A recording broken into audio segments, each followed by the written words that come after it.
कैसे हैं दोस्तों। तो आज मेरे ये बड़े से पेड़ से बहुत सारे जो है कल बारिश की वजह से गिर चुके हैं। ये पके पके हुए आम आप लोग देख सकते हैं। इसको मैं आज हार्वेस्ट करने वाली हूँ।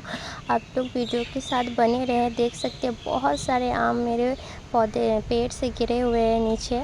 तो दोस्तों आप वीडियो से बने रहे तो पूरा वीडियो देखें। कितने सारे हम लोगों ने आम को आज उठाया है ये बारिश की वजह से।